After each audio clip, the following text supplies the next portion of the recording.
ओम शांति। आज 6/4/2025 की अव्यक्त बाप दादा की रिवाइज मुरली से है। बाप दादा ने इसमें कहा, बाप दादा की विशेष आशा हर एक बच्चे दुआएं दे और दुआएं ले। आज बाप दादा चारों ओर के बेफिक्र बादशाह की सभा को देख रहे हैं। रूहानी फ़क्र में रहते हो इसलिए बेफिक्र बादशाह हो। सवेरे उठते हैं तो बेफिक्र, चलते फिरते कर्म करते भी बेफिक्र, और सोते हो तो भी बेफिक्र नींद में सोते हो। बाबा ने कहा, फिक्र खत्म और बेफिक्र बादशाह बन अमूल्य जीवन अनुभव कर रहे हो। सबके सिर पर पवित्रता के लाइट का ताज स्वतः ही चमकता है। बेफिक्र के ऊपर लाइट का ताज है। अगर कोई फिक्र करते हो तो कोई बोझ अपने ऊपर उठा लेते हो। बाबा ने कहा, कभी भी कोई अप्राप्ति है ही नहीं जो असंतुष्ट हो। जहाँ अप्राप्ति है वहाँ असंतुष्टता है, जहाँ प्राप्ति है वहाँ संतुष्टता है।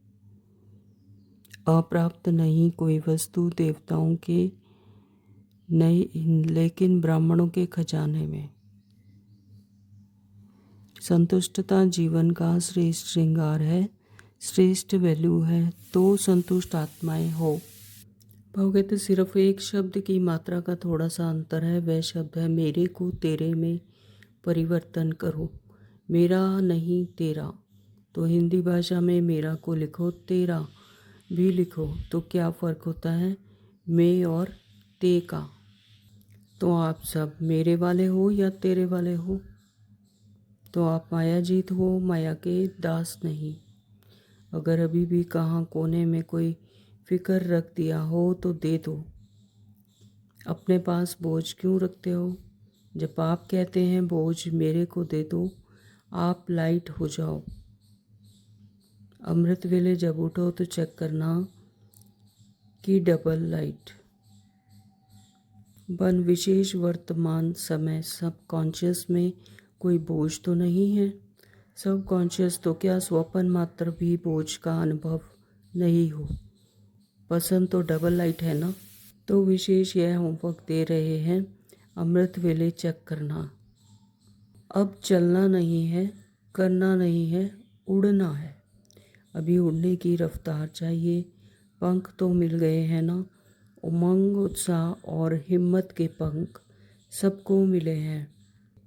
बाप दादा सभी बच्चों के पुरुषार्थ का चार्ट चेक करते हैं। 4 ही सब्जेक्ट में कौन कौन कहाँ तक पहुँचा है। सबसे बड़ा खजाना है श्री संकल्प का खजाना। संकल्प भी खजाना है तो वर्तमान समय भी बहुत बड़ा खजाना है। क्योंकि वर्तमान समय में जो कुछ प्राप्त करना चाहे, जो वरदान लेना चाहे, जितना अपने को श्रेष्ठ बनाना चाहे, उतना अभी बना सकते हैं। अभी नहीं तो कभी नहीं।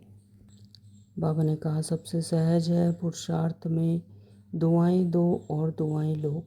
सुख दो और सुख लो। ना दुख दो ना दुख लो। कोई बद्दुआ देवे तो क्या करेंगे, लेंगे। बद्दुआ आपको देता है तो आप क्या करेंगे। आपने ले ली, अपने अंदर स्वीकार कर ली, तो आपके अंदर स्वच्छ तो नहीं रहा ना। अगर ख़राब चीज़ कोई देवे तो कि आप क्या लेंगे।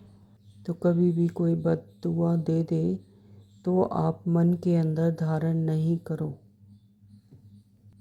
बाबा कहते कुछ भी हो जाए हिम्मत रखो, दृढ़ संकल्प रखो।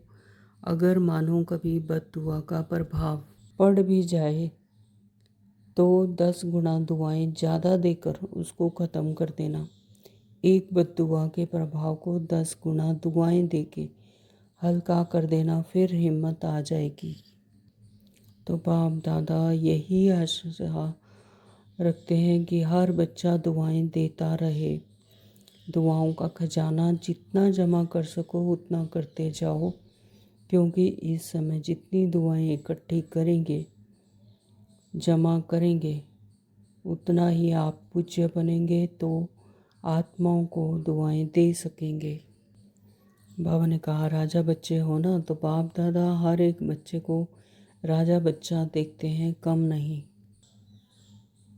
बाबा ने कहा नए बच्चे जैसे वृक्ष होता है ना, उसमें छोटे छोटे पत्ते निकलते हैं, वह चिड़ियों को भी बहुत प्यारे लगते हैं। तो ऐसे नए नए जो बच्चे हैं, तो माया को भी नए नए बच्चे बहुत प्यारे लगते हैं। इसलिए हर एक जो नए हैं वह हर रोज़ अपने नवीनता को चेक करना, आज के दिन अपने में क्या नवीनता लाई। तो चेक करते रहेंगे, स्वयं को परिपक्व करते रहेंगे तो सेफ रहेंगे, अमर रहेंगे। तो अमर रहना, अमर पद पाना ही है। आज वरदान दिया बाबा ने, सर्व शक्तियों को ऑर्डर प्रमाण अपना सहयोगी बनाने वाले प्रकृति जीत भव। स्लोगन दिया है, बाप दादा के गुण गाते रहो तो स्वयं भी गुण मूर्त बन जाएंगे। ओम शांति। तो शुरू करते हैं आज के बाप दादा के महावाक्य। रिवाइज मुरली है ये 15/12/2004 की। बाप दादा की विशेष आशा, हर एक बच्चा दुआएं दे और दुआएं ले। तो आज बाप दादा ने हर एक बच्चे को इसी बात पर अटेंशन दिलवाया कि हर एक बच्चा दुआएं दे और दुआएं ले। आज बाप दादा अपने चारों ओर के बेफिक्र बादशाहों की सभा को देख रहे हैं। तो यह राज सभा सारे कल्प में इस समय ही है। रूहानी फ़क्र में रहते हो, इसलिए बेफिक्र बादशाह हो। तो बाबा का हर एक बच्चा क्या है, बेफिक्र बादशाह, क्योंकि परमात्मा की गोद में बैठे हैं। तो सारे फ़िक्र किसको दे दिए, परमात्मा पिता को। तो ये रूहानी फ़क्र है। सवेरे उठते हैं तो भी बेफिक्र, चलते फिरते कर्म करते भी बेफिक्र, और सोते हो तो भी बेफिक्र नींद में सोते हो। ऐसे अनुभव करते हो, बेफिक्र हैं? तो बाबा पूछ रहे हैं, बने हैं या बन रहे हैं? बन गए हैं ना, तो बेफिक्र और बादशाह हो। स्वराज्य अधिकारी, इन कर्मेंद्रियों के ऊपर राज्य करने वाले बेफिक्र बादशाह हो, अर्थात स्वराज्य अधिकारी हो। तो अपने ही कर्मेंद्रियों के ऊपर राज्य, ऐसे बेफिक्र बादशाह की कर्मेंद्रियां भी आत्मा के अनुसार, श्रीमत पर ही, हर उसके अनुसार ही, उसके ऑर्डर पर ही चले। तो ऐसे स्वराज्य अधिकारी। तो ऐसी सभा आप बच्चों की है। कोई फ़िक्र है कोई फ़िक्र, क्योंकि अपने सारे फ़िक्र बाप को दे दिए हैं, तो बोझ उतर गया ना। फ़िक्र ख़त्म और बेफिक्र बादशाह बन अमूल्य जीवन अनुभव कर रहे हो। सबके सिर पर पवित्रता के लाइट का ताज स्वतः ही चमकता है। बेफिक्र के ऊपर लाइट का ताज है। अगर कोई फ़िक्र करते हैं तो बोझ अपने ऊपर उठा लेते हो। तो मालूम है सिर पर क्या आ जाता है, बोझ के टोकरे आ जाते हैं। तो सोचो, ताज और टोकरे दोनों सामने लाओ, क्या अच्छा लगता है? ताज अच्छा लगता है बाबा। तो टोकरे अच्छे लगते हैं या लाइट का ताज अच्छा लगता है? तो क्वेश्चन मार्क बाबा पूछ रहे हैं। बोलो टीचर्स, क्या अच्छा लगता है? ताज अच्छा लगता है ना। तो सभी कर्मेंद्रियों के ऊपर राज करने वाले बादशाहों, पवित्रता लाइट का ताजधारी बनाती है। इसलिए आपके यादगार जड़ चित्रों में डबल ताज दिखाया है।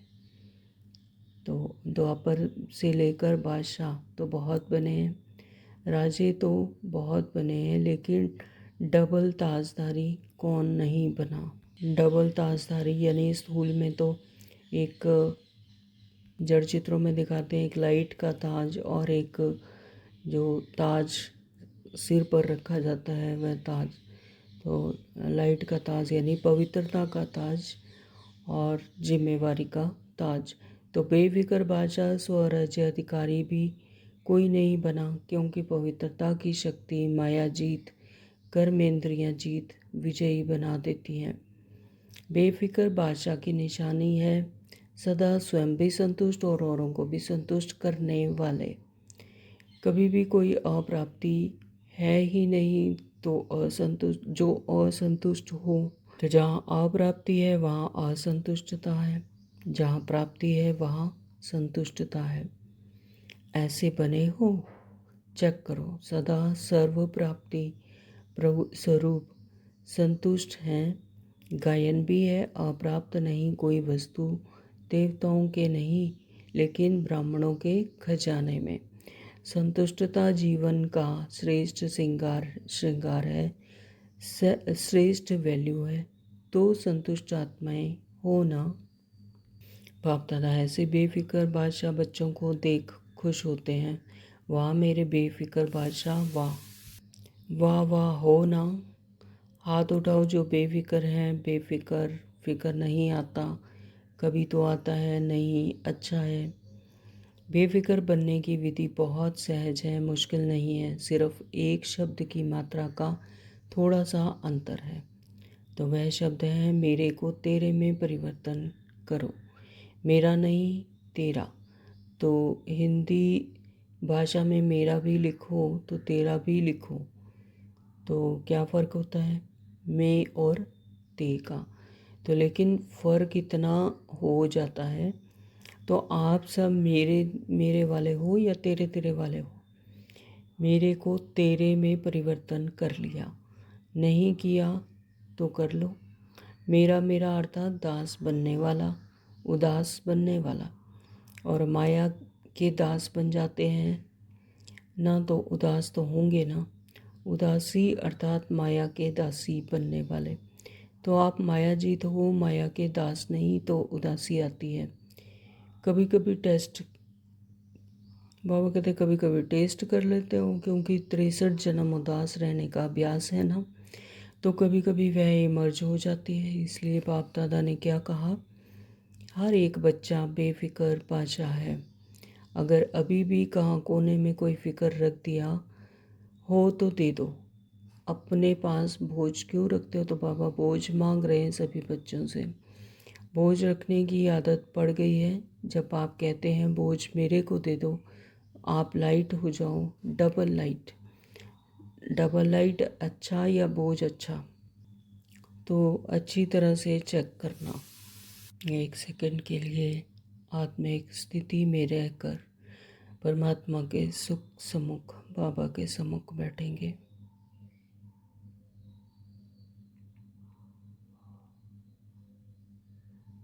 मैं आत्मा अपने सभी बोझ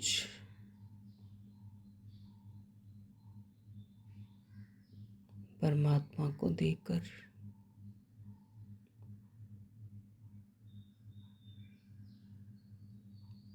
बेफिक्र बादशाह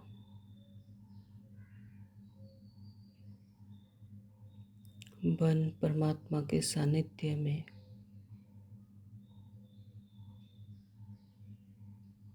गोद में बैठी हूँ।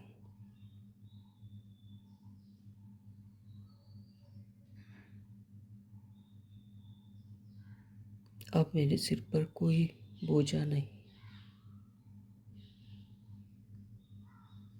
एकदम हल्का।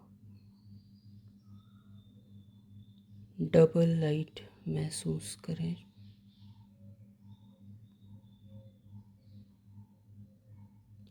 ओम शांति। तो बाबा ने कहा अमृत वेले जब उठो तो चेक करना कि विशेष वर्तमान समय सबका कॉन्शियस में भी कोई बोझ तो नहीं है। सब कॉन्शियस तो क्या स्वपन मात्र भी बोझ का अनुभव नहीं हो। पसंद तो डबल लाइट है ना। तो विशेष यह होमवर्क दे रहे हैं अमृत वेले चेक करना। चेक करना तो आता है ना, लेकिन चेक के साथ सिर्फ चेक नहीं करना, चेंज भी करना है। मेरे को तेरे में चेंज कर देना। मेरा मेरा तो चेक करो तो चेंज करो। क्योंकि बाप दादा बार बार सुना रहे हैं समय और स्वयं दोनों को देखो। समय की रफ्तार भी देखो और स्वयं की भी रफ्तार देखो। तो फिर यह नहीं कहना कि हमको तो पता ही नहीं था, समय इतना तेज़ चला गया। कई बच्चे समझते हैं कि अभी थोड़ा ढीला पुरुषार्थ अगर है भी तो अंत में तेज़ कर लेंगे। तो कई बच्चे ऐसे समझते हैं कि अभी अगर ढीला पुरुषार्थ है तो कोई बात नहीं भाई, बाद में हम अंत में तेज़ कर लेंगे। लेकिन बाप दादा क्या कहते हैं, लेकिन बहुत काल का अभ्यास अंत में सहयोगी बनेगा। तो अभी सदा ही से बहुत काल का अभ्यास में प्रयास रखना है।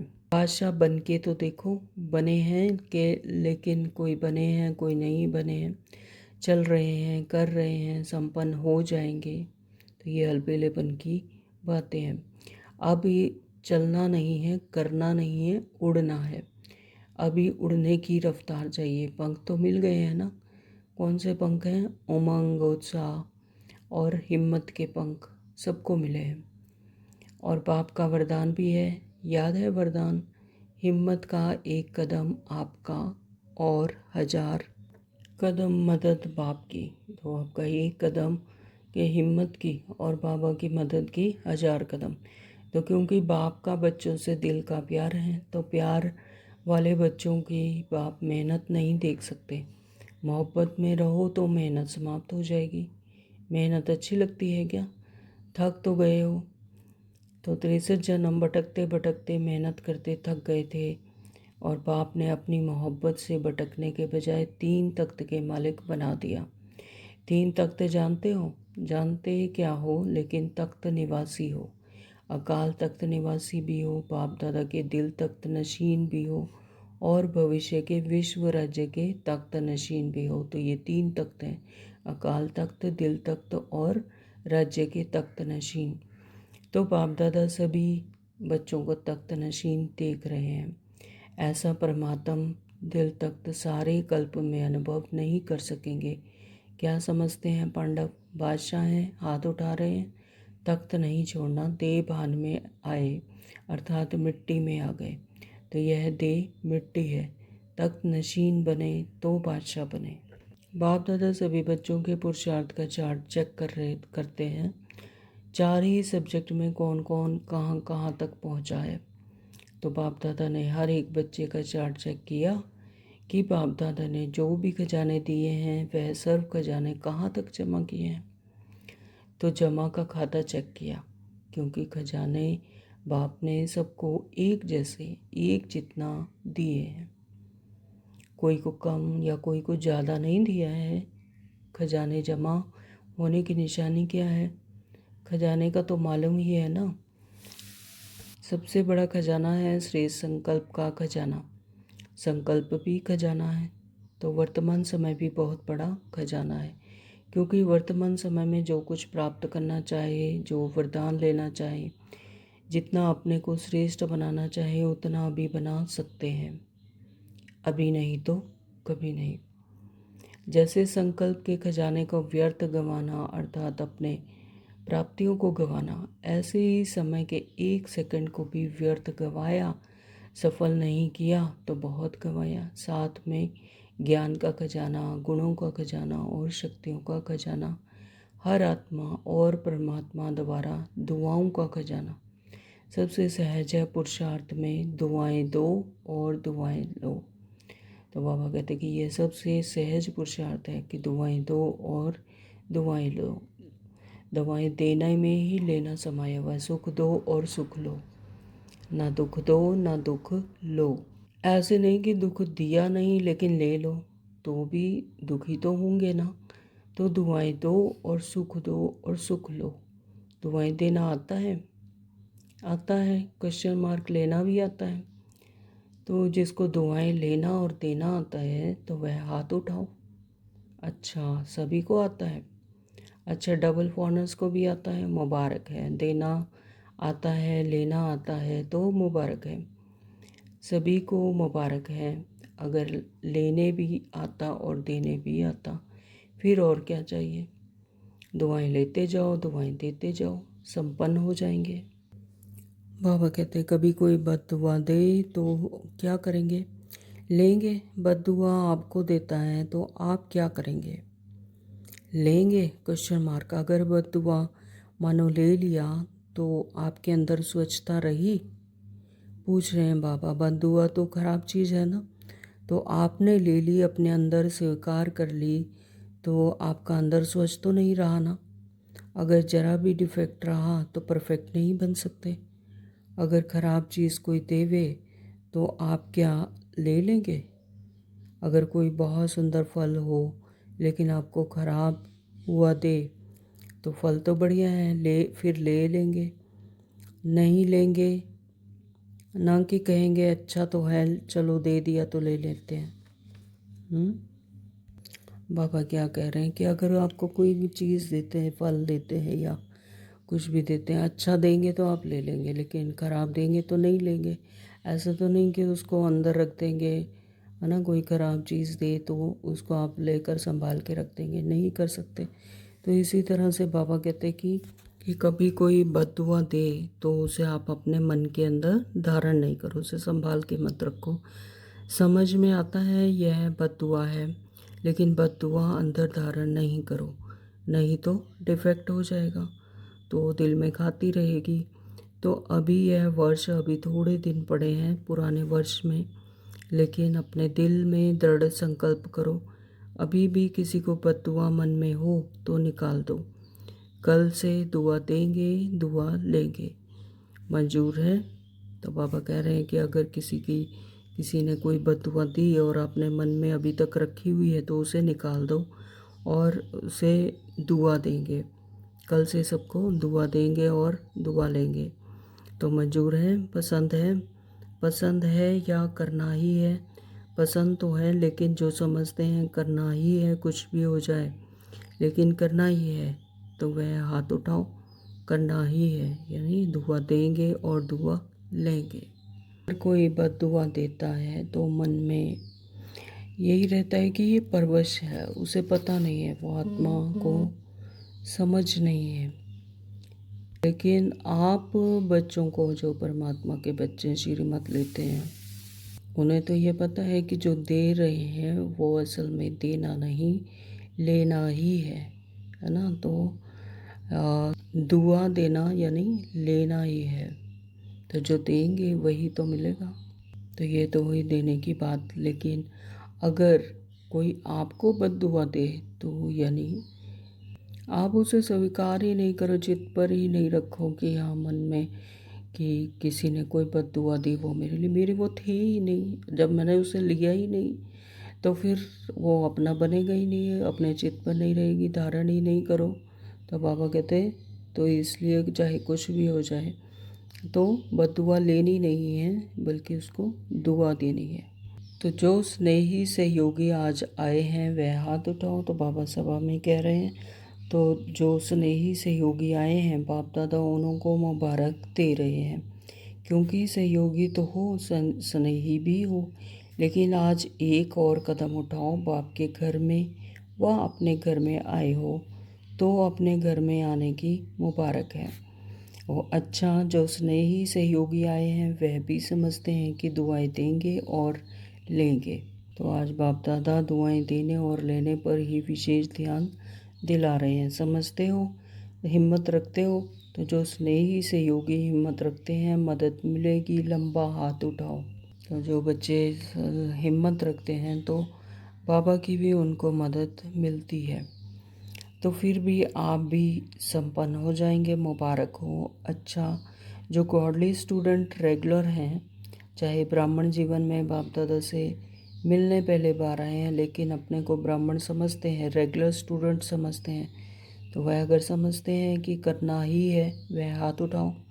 दुआ देंगे, दुआ लेंगे, करेंगे।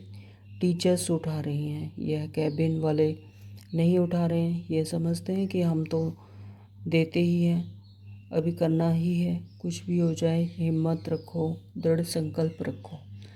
तो बाबा कह रहे हैं चाहे कुछ भी हो जाए लेकिन हिम्मत रखो और दृढ़ संकल्प रखो। अगर मानो कभी बद्दुआ का प्रभाव पड़ भी जाए ना तो 10 गुना दुआएं ज़्यादा देकर उसको ख़त्म कर देना है। यानी अगर किसी ने बद्दुआ रख दी और आपने धारण कर लिया, उसे स्वीकार कर लिया, तो बाबा कहते हैं उसको 10 गुना और दुआएं देकर उसको ख़त्म कर देना। एक बद्दुआ के प्रभाव को 10 गुना दुआएं दे के हल्का कर देना, फिर हिम्मत आ जाएगी। बाबा कहते हैं नुकसान तो अपने को होता है ना, दूसरे तो बद्दुआ दे के चला गया, लेकिन जिसने बद्दुआ संभाली दुखी कौन होता है?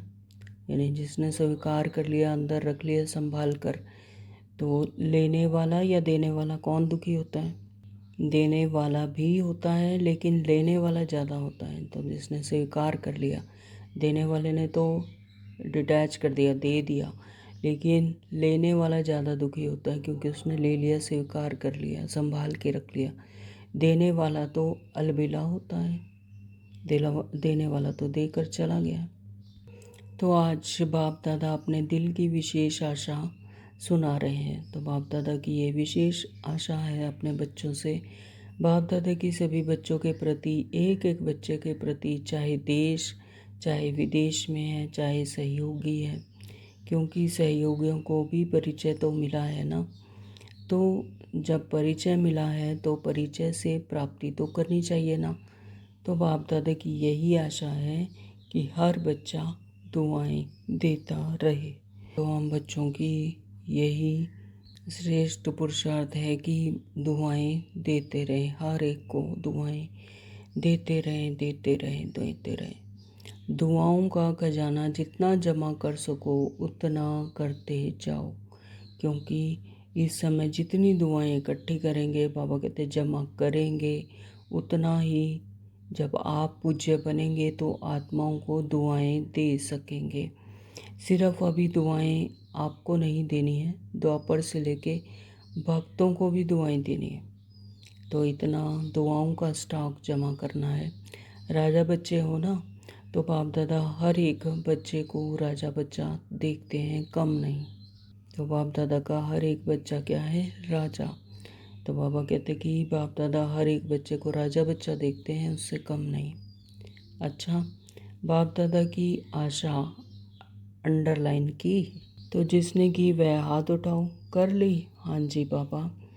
अच्छा, तो बाप दादा ने 6 मास का होमवर्क भी दे दिया है, याद है? टीचर्स को याद है, लेकिन यह दृढ़ संकल्प की रिज़ल्ट 1 मास की देखेंगे, क्योंकि नया वर्ष तो जल्दी शुरू होने वाला है। 6 मास का होमवर्क अपना है, यह 1 मास दृढ़ संकल्प की रिजल्ट देखेंगे, ठीक है ना? टीचर्स 1 मास ठीक है? तो बाबा पूछ रहे हैं पांडव ठीक है? अच्छा, जो पहली बार मधुबन में पहुँचे हैं वह हाथ उठाओ। बहुत अच्छा। देखो, बाप दादा को सदा नए बच्चे बहुत प्यारे लगते हैं, लेकिन नए बच्चे जैसे वृक्ष होता है ना, तो उसमें छोटे छोटे पत्ते निकलते हैं, वह चिड़िया को बहुत प्यारे लगते हैं। और ऐसे नए नए जो बच्चे होते हैं तो माया को भी नए बच्चे बहुत प्यारे लगते हैं। इसलिए हर एक जो नए हैं वह हर रोज़ अपना नवीनता को चेक करो। आज के दिन अपने में क्या नवीनता लाई, कौन सा विशेष गुण, कौन सी शक्ति अपने में विशेष धारण की। तो नए बच्चों को बाबा कह रहे हैं कि कौन से विशेष गुण शक्तियाँ जो धारण करते हो, तो वो उसकी चेकिंग रोज़ करते रहना है कि आज नवीनता में क्या धारण किया। तो चेक करते रहेंगे, स्वयं को परिपक्व करते रहेंगे तो सेफ रहेंगे, अमर रहेंगे, यानी ज्ञान उठाते रहेंगे।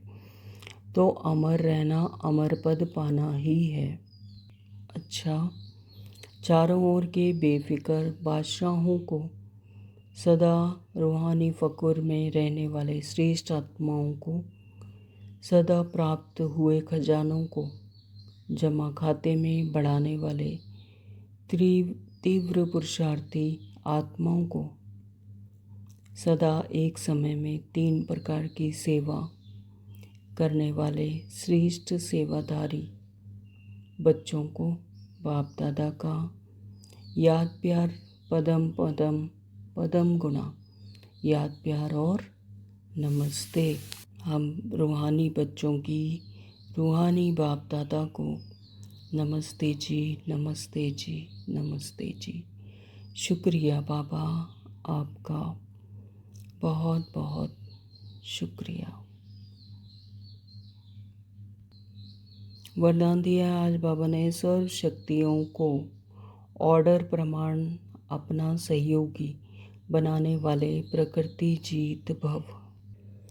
ऑर्डर प्रमाण सर्व शक्तियों को, यानी जो जितना जितना श्रीमत पर चलते हैं और बाबा को हाँ जी करते हैं, यानी बाबा जी हाजिर हजूर कहते हैं और करते हैं, तो मर्यादा में रहते हैं, तो फिर यह प्रकृति भी उतना सर्व शक्तियाँ भी ऑर्डर प्रमाण सहयोगी होती हैं और जी हाजिर हजूर करती हैं। तो यह प्रकृति, यह सर्व शक्तियाँ भी हमारे ऑर्डर प्रमाण तभी चलती हैं जब हमारा पुरुषार्थ श्रीमत के पर होगा, श्रीमत के यथार्थ रीति धारणा पर चलते हैं और बाबा को जी हाजिर हजूर कहते हैं। तो जैसे बाबा हमें कोई भी श्रीमत देते हैं तो हम उस पर चलते हैं, मर्यादा में रहते हैं, तो उतना वो सर्व शक्तियाँ भी हमारे ऑर्डर प्रमाण चलती हैं और प्रकृति भी वैसे ही सहयोगी बनती है। तो बाबा कहते सबसे बड़े ते बड़े दासी प्रकृति है। दासी कहो या सहयोगी को, तो सबसे बड़ी जो है सहयोगी कौन है? प्रकृति है। तो जो बच्चे प्रकृति जीत बनने का वरदान प्राप्त कर लेते हैं, उनके ऑर्डर प्रमाण सब शक्तियाँ और प्रकृति रूपी दासी कार्य करती हैं।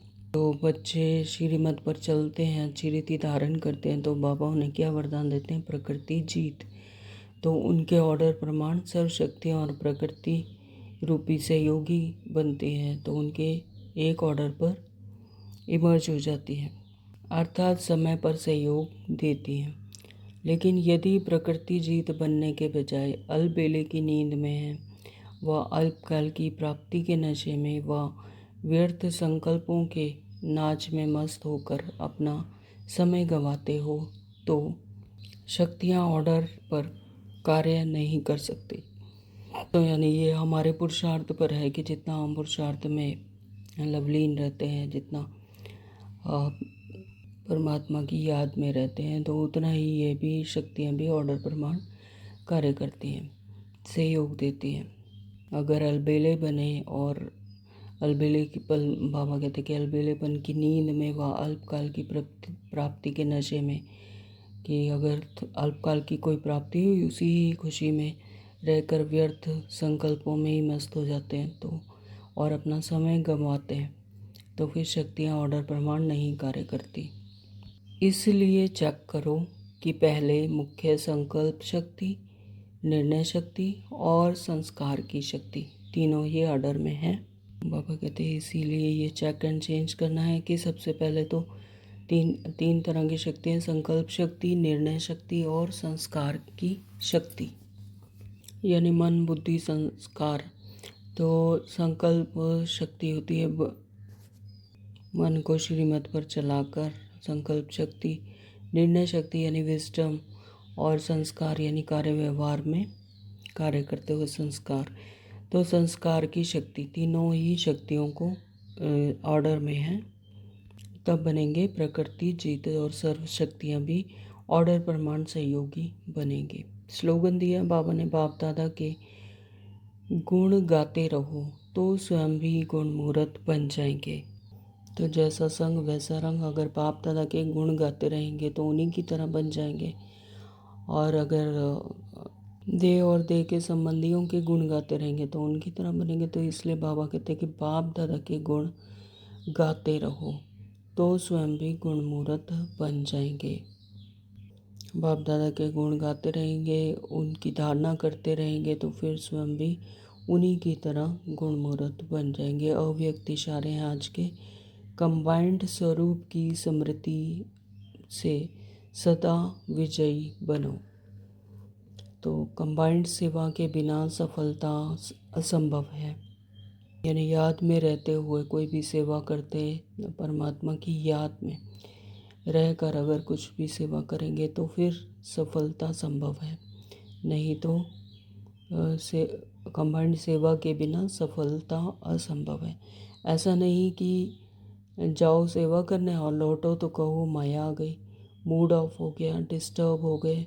तो इसलिए अंडरलाइन करो, सेवा में सफलता या सेवा में वृद्धि का साधन है स्व की सेवा और सर्व का कंबाइंड सेवा, सर्व की कंबाइंड सेवा। जो सेवा करते हैं उन्होंने यह महसूस किया कि वो उन्हें खुशी मिलती है ना, प्रत्यक्ष फल मिलता है। तो बाबा कहते हैं कि ऐसा नहीं हो कि सेवा करने जाओ और लौटो तो कहो कि माया आ गई, मूड ऑफ हो गया या डिस्टर्ब हो गए। इसलिए ये बात अंडरलाइन करनी है, सेवा में सफलता व सेवा में वृद्धि का साधन है स्व की सेवा और सर्व की कंबाइंड सेवा, बेहद की सेवा।